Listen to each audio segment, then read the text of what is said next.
Before betrayal had a face, before revenge wore a crown of flame, there lived a woman who loved too fiercely to accept silence. Her name was Medea.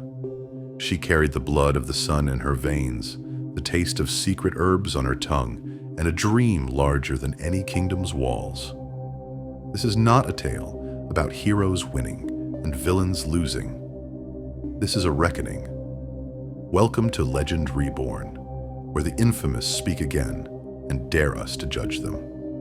Colchis stands at the edge of the known world, a shoreline of silver marshes and knife-bright reeds. In a palace of cedar and hammered gold, a girl spends more hours speaking to plants than to people. Medea learns that roots remember old promises and that leaves hide cures beside poisons like twins in the same cradle. She is the granddaughter of Helios, so adults whisper when she passes. Child of fire, easy to praise and easier to fear. Palace tutors instruct her in modesty. She studies will instead. She is taught that power in a woman must travel through the back door of the world, quiet and invisible. She answers by grinding serpent scale into powder and charting constellations in a bowl of still water. Each experiment draws a line between mercy and danger. She discovers that every cure is a bargain, and every bargain has teeth. Her father, King Aeetes, loves her like a general loves a weapon. He parades the Golden Fleece before ambassadors and priests, proof that even gods bless Colchis. The fleece hums in the sacred grove like a captured sunbeam. Everyone knows the dragon that guards it never sleeps. Everyone believes the story ends there.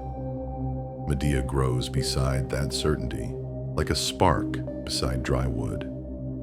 The court praises her learning. The servants cross themselves when she nears. She understands two things early. Being foreign is a crime some people carry in their eyes, and being powerful is a debt you pay forever. Across the Black Sea, a herald shouts a promise.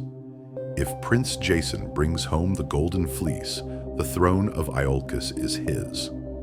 Pride and desperation co-pilot the Argo as its bronze prow cuts upriver like a spear aimed at fate. Jason arrives in Colchis with a hero's smile and a crew who trust steel more than spells. He is handsome, brave, and catastrophically naive about the magic-soaked borderlands of the world. King Aeetes greets him with poisoned courtesy and announces 3 trials no mortal can survive.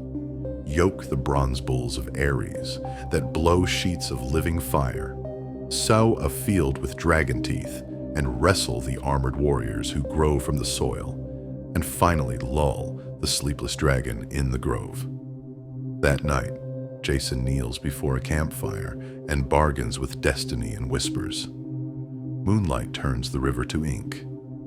Medea steps into the firelight like the answer to a question he did not dare ask. In her palms gleams a vial glowing ember red. She offers aid for an oath.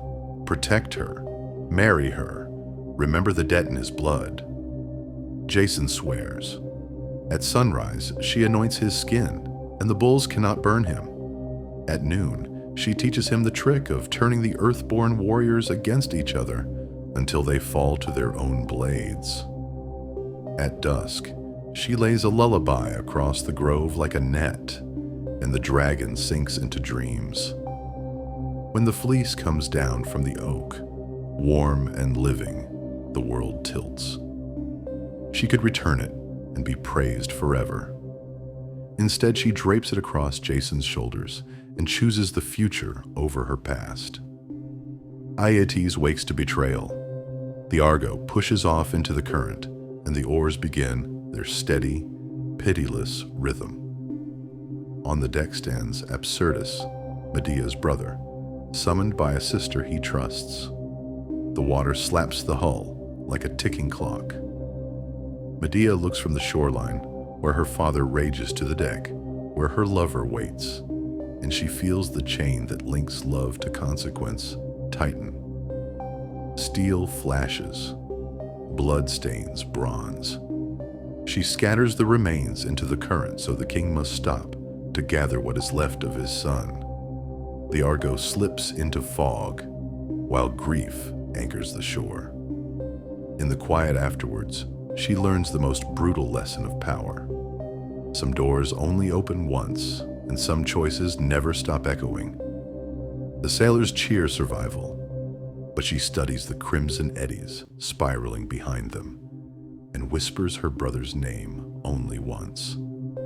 From that moment on, compassion becomes a coin she spends sparingly. The world redraws itself with a single stroke. Healer becomes murderer. Patriot becomes exile. And love becomes the only shelter left standing. Iolcus is a city with long memory and short patience. Jason presents the fleece like a sunrise and demands his throne. King Pelias smiles with all his teeth and refuses. Medea watches the men posture and calculates the cost of another door locked by a liar. She visits Pelias' daughters at midnight and promises a miracle. "Cut your father into the cauldron," she says, "and I will pour in youth." Steam mounts like prayers. When dawn arrives, Pelias does not rise with it. The daughters wail, the city riots, and the couple flee with their sons-to-be and their reputation burning behind them. Jason calls it a misunderstanding. Medea calls it what it is, a transaction in which he gains and she pays. Exile teaches them the language of starting over. They learn which towns welcome strangers and which only tolerate them, which temples accept offerings from foreign hands, and which wash the altars after you leave. Jason polishes the story until he is the reasonable man wronged by fate. Medea polishes her quiet until it shines like a knife kept under a cloak. They arrive in Corinth with hope in threadbare clothes and accept a hillside house where the wind smells of citrus and dust. Years soften the edges of the tale. Two boys race between olive trees, shrieking with delight. Medea hums Colchian rhymes while she steeps herbs for fevers and bruises, and the neighborhood begins to trust her remedies, if not her accent.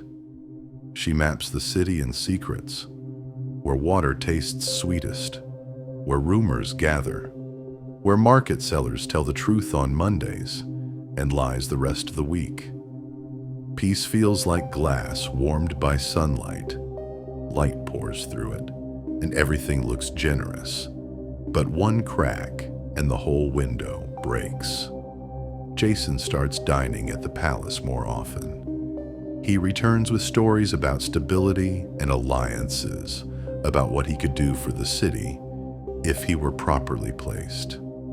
Medea watches his eyes when he talks about future power and wonders whether love can satisfy a man who measures worth in crowns. She reminds him of oaths made under moonlight and debts written in blood. He nods, smiles, and suggests that the world is easier when everybody just moves on. One radiant afternoon, he arrives with courtesy shining like armor. King Creon has offered his daughter, Glauce, in marriage. "It is for the children," he says. "It is for everyone's safety. It is politics, not passion." His voice is smooth, and his gaze slides away too quickly. Medea nods, as if agreeing, but inside she hears a door slam that she cannot reopen. In the cellar, an iron-bound chest waits. She lifts the lid, and the cool breath of sleeping poisons touches her face. Aconite for broken oaths.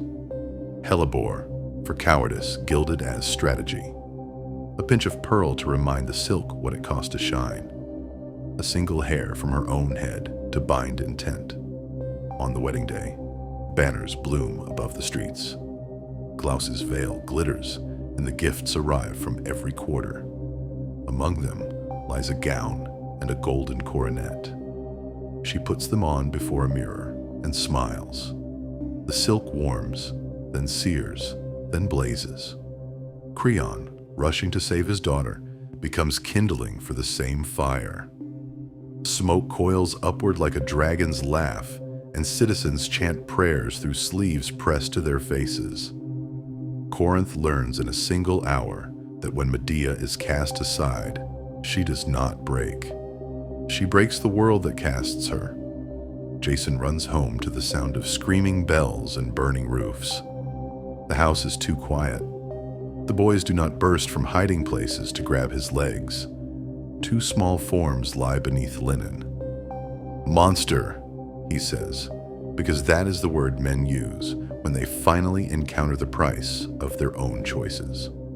Medea meets his eyes and does not flinch. She tells him he taught her very well. Love is conditional. Oaths are optional, and the future is a thing you barter if it profits you. By ending his line, she has gifted him a grief no throne can soothe. She has burned the ground where his pride stands. She has handed him a mirror and forced him to meet what he made.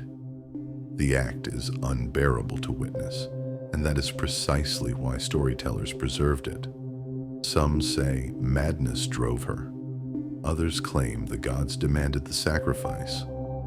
Medea knows the simplest truth. The world she still had power to break was the one that would hurt him most. She kissed each child before the end. She told them a story where brave hearts become stars beyond any tyrant's reach. Whether that tale absolves or damns her is left for those far from the smoke to decide. Thunder rolls. A chariot drawn by dragons descends, scales flashing like coins in a storm. Perhaps Helios lends it. Perhaps fear itself is the driver. Medea steps aboard carrying memory like a sword and silence like a shield. Jason calls after her until his voice cracks. She does not turn.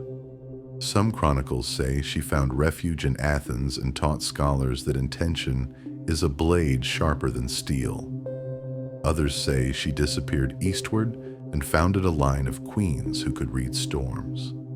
A few whisper that she never died at all, that on certain evenings when the sun sets blood red, it is Medea driving it under the sea, steering the day to its end with a steady hand. What remains is not a moral stamped in stone, but a problem that refuses to be solved. Is she a heroine, wronged beyond endurance, or a villain who traded future for vengeance? Is Jason a practical man who made a painful choice for stability, or a coward who used the language of duty to disguise desire? The chorus in old plays called Medea a witch the moment she became inconvenient. Our modern chorus judges too, but the echo of that word tells on us more than it tells on her. Fear needs a face. Power in the wrong hands needs a warning. She becomes both so we can feel safe about where we place blame. Medea's story is not a neat ledger of crimes and punishments. It is a map of cost. Every gift she gave Jason, the fleece, the throne he almost had, the sons that carried his name, was repaid with a deeper wound. Every door opened by her courage became a gate that shut behind her. When the last gate slammed, she chose the only exit left. You are free to despise it. You are also free to ask why the man who broke his oath still expected to keep his future. If this saga challenged what you call justice, speak in the comments. When did Jason lose the moral high ground? The night he asked for help he did not intend to honor. The morning he fled, while a father gathered a son from the river. Or the day he traded love for comfort and called it peace. Subscribe to Legend Reborn for more myths told without the safety of distance. Next time, we meet the sorceress who turned men into beasts and gods into caution. Circe. Until then, keep your eyes on the horizon and your promises ironclad.